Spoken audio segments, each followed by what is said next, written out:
Good evening, ladies and gentlemen. Thanks for joining us on the 8 p.m. Balinga Newscast. We are broadcasting live from our headquarters here in Accra, in the city of Douala. We begin with a headline following rumors or reports circulating on social media on the bad state of pitch at the Japoma Stadium.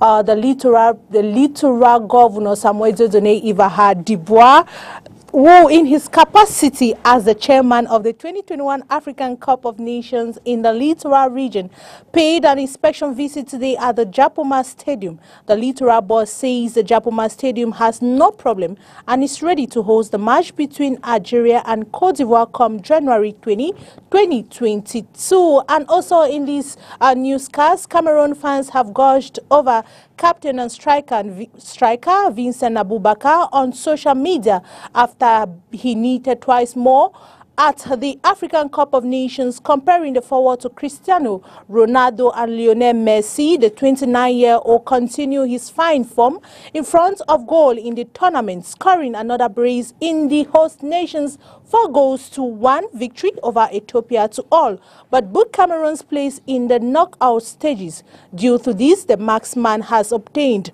several pet names on social media. This and many more in a while.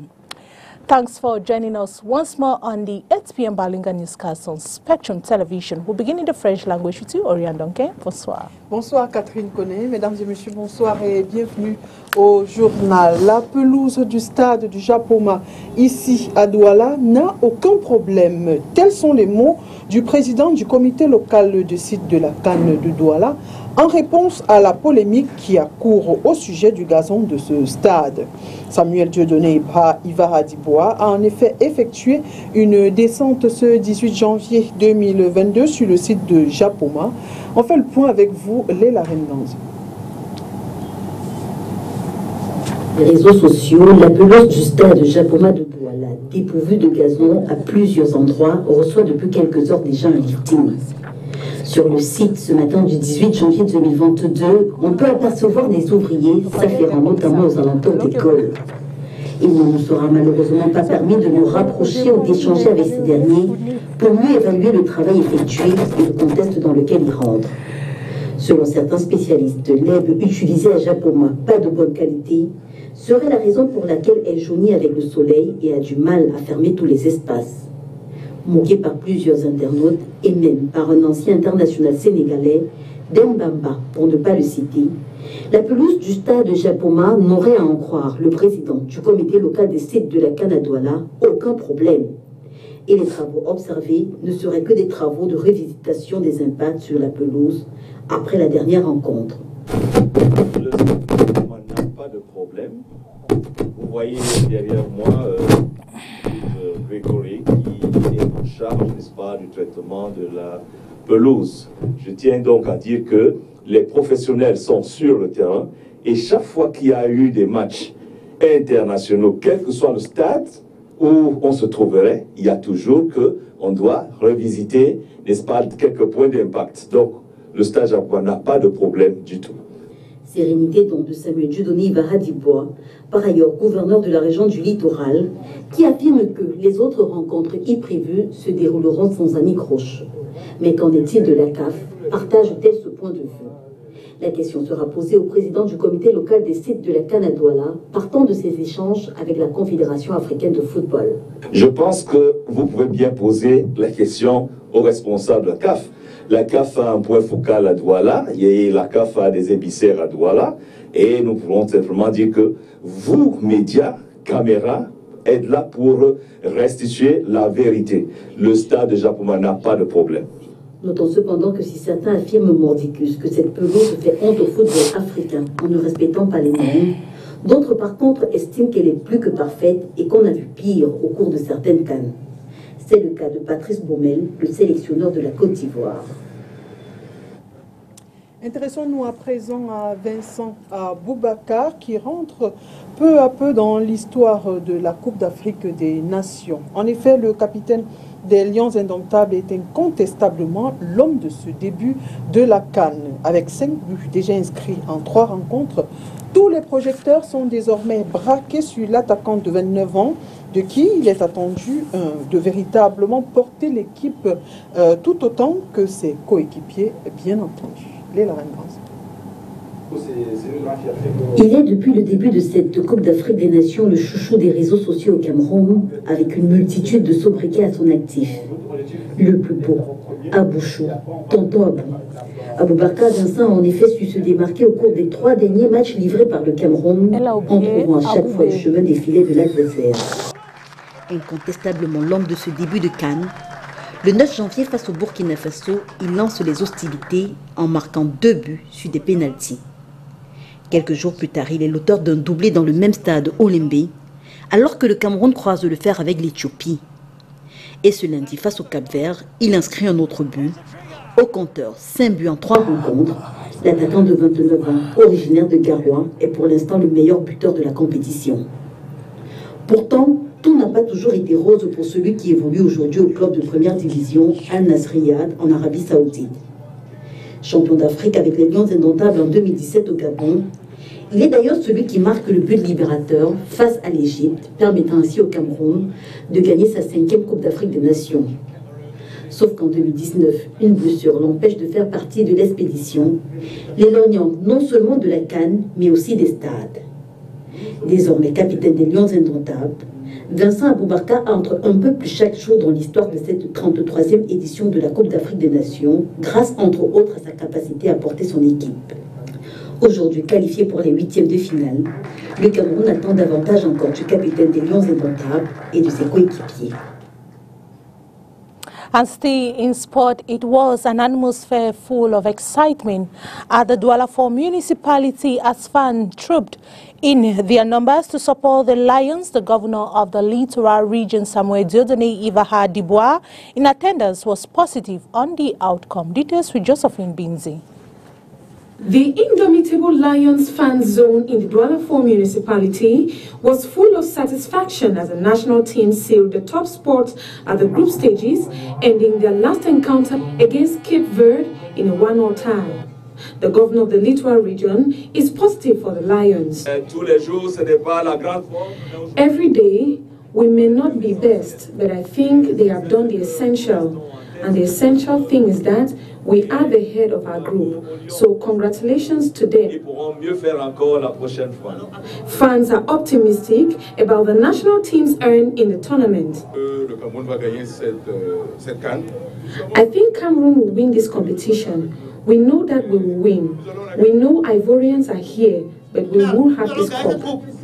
We will win this competition and win all teams. We are hosts, and we will win the competition. This fan zone turnout ends a positive note from the governor.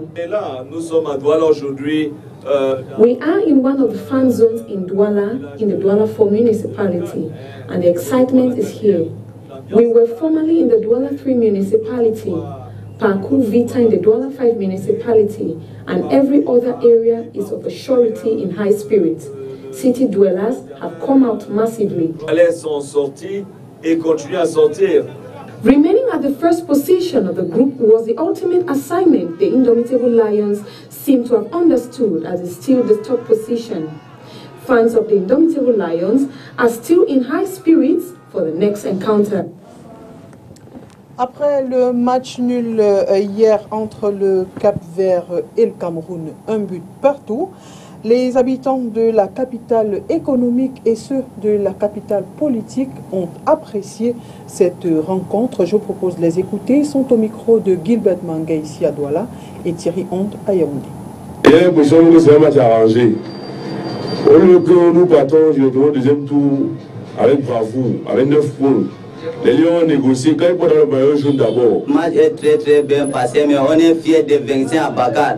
On parlait toujours des noirs, c'est nous qui font toujours. Mais grâce à Dieu, on sera au final. Il doit prendre la CAN de 2021, Inch'Allah. Les Lions se sont battus comme ils peuvent. Mais moi, je leur demande de faire plus d'efforts parce qu'ils doivent savoir que les autres pays sont venus pour la CAN. Donc, ils se sont préparés pour ça. ils ne doivent pas croire qu'il y a les petites équipes. Donc ils doivent toujours être en force et ne pas négliger l'adversaire. Ils ont bien joué, mais ils étaient un peu faibles. Ils ne devaient pas faire nul, ils devaient gagner le match. Bon, regardant le match d'hier et le match qu'ils ont gagné 4-1, on voit une très grande différence parce que lors du match qu'ils ont gagné 4 contre 1 là, ils ont bien joué le match, mais le match d'hier, vraiment, on ne les sentait pas vraiment. Ce n'était pas les Lions qui ont joué lors du match contre l'Éthiopie. On n'a pas senti les Lions hier. Un bon match hier, je pense qu'ils ont joué comme ils pouvaient jouer. Même avec, ils ont fait beaucoup d'erreurs défensives, beaucoup d'erreurs de terrain. Ils ont essayé de donner leur mieux. Donc pour moi, je ne veux pas les juger, ils ont fait leur mieux. La ville de Douala a un nouveau fan zone baptisé Njoka. Il s'agit d'un site au stade de Sikam où peuvent se retrouver les supporters des Lions indomptables du Cameroun. L'inauguration de Njoka, c'était le 16 janvier dernier, ici à Douala. Inès Panga. Njoka, c'est le fruit d'un partenariat entre la mairie de la ville de Douala et la Fédération camerounaise de football. Njoka, c'est aussi un site aménagé au stade de Sikam à Douala pour les supporters des Lions indomptables dans un contexte de tenue au Cameroun de la Coupe d'Afrique des Nations 2021. Njoka est, je dis simplement, compétition. C'est le village où nous célébrons à la fois la compétition et la gagne. Et où nous célébrons plus que tout nos malheureux Lions indomptables pour les porter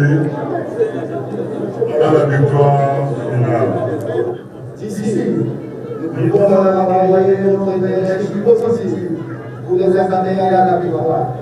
C'est ainsi que je conçois le rôle de la fédération. C'est donc le devoir de faire économiser les 9 millions. C'est un devoir avec les 27 millions de supporters et de soutien.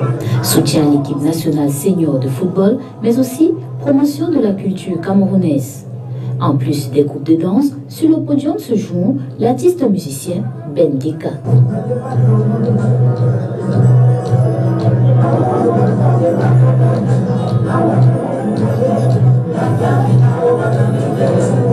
Ce 16 janvier 2022, le gouverneur de la région du littoral procède à l'inauguration de ce fan zone. Nous poursuivons ce journal avec vous, Catherine. Definitely, Oriane. We talk about something else now. 10 orphanages in Kumba, in the Mema division of the Southwest region, have dined with traditional authorities and city administrators organized by the Bafor Paramount ruler Fon Mukete for Ekoko. They were handed cash gifts as the traditional authorities schooled the attendees on the importance of helping the needy. Details with Josephine Binzi. In his habitual humanitarian and fatherly gesture, the paramount ruler of the Bafors, Mfon Mukete IV Ekoko, has organized a Christmas dinner with 10 orphanages in Kumba Meme division to commune with the kids as they returned with special financial assistance. Attention should be given. We should not forget these young ones who don't have their natural parents with them. For us, at the level of the palace, it is not just a one-shot. We've been doing it quietly for a while, but we felt we should scale it up and make it public and try to touch the hearts of the nobles of the city and the elite of the city to have that reawakening as to the plight of the orphans. And I think this occasion has kind of done it. He equally used the opportunity to tell others to assist children as well as all those in need. You can see how organized they are. And we would like to also say for those who are out of Kumba to say, if you feel led, if you feel touched, you want to give to an orphanage, you should know that the orphanages in Kumba are organized and your money will not be wasted. It will go truly down to the children who need support. So this is an opportunity really to bring this plight to the public, and I think the palace wanted to play a key role, and I think we have been able to drive that process. The event was attended by the Bafor elites, all mayors of the city of Kumba, as well as clergymen. It is in his book of records to continually be a father to the fatherless, as this is the best way to begin the year 2022.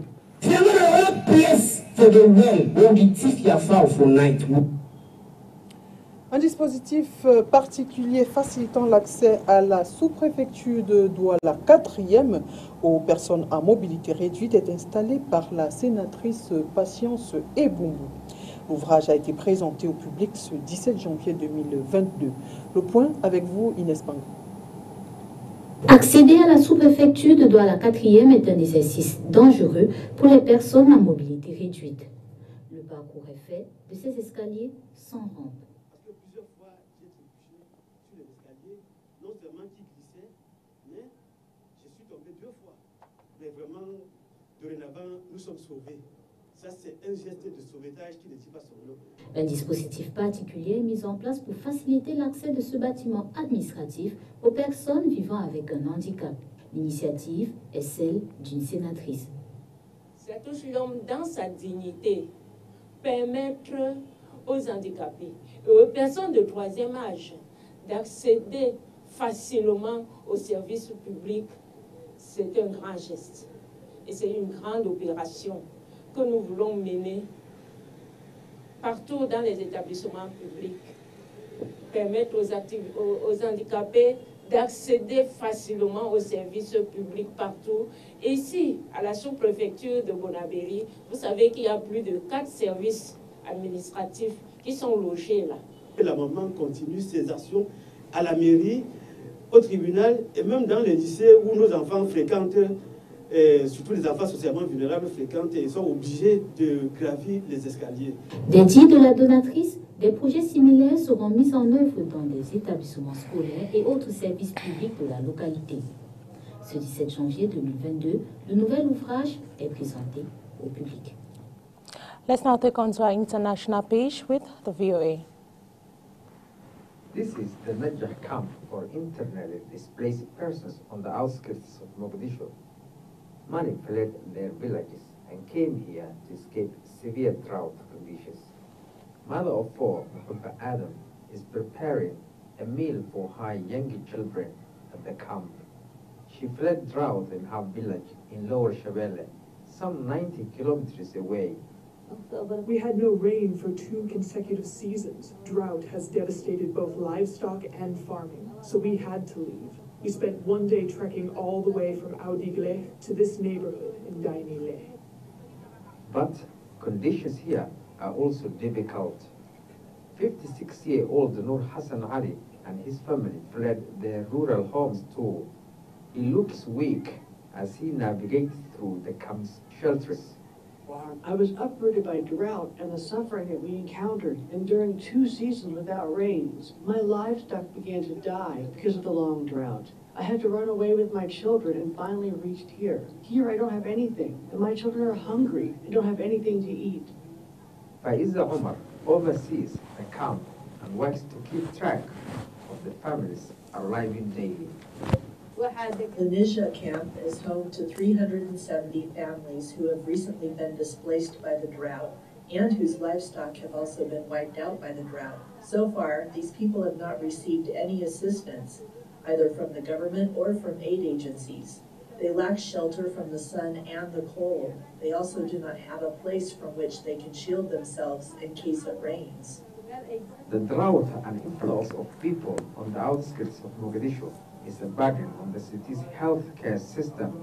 City hospitals are still grappling with an upsurge of COVID-19 infections, and poor living conditions are another source of worry for health officials. This drought comes at a time when we are grappling with the burden of recurrence of COVID-19. So this drought has only added a further burden on the already existing COVID-19 problem that has caused sickness and death. The drought has its own pain and plight as it causes the spread of the disease.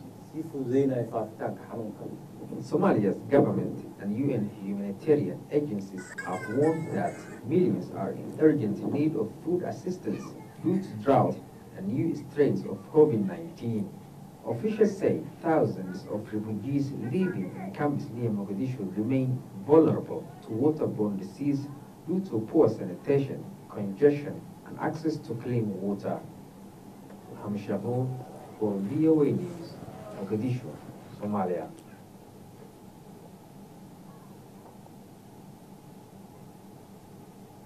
And that draw the cuttings on today's edition of the 8 p.m. Balinga Newscast on Spectrum Television. Ladies and gentlemen, thanks for watching the news and see you tomorrow. Good night, Oriane Donkin.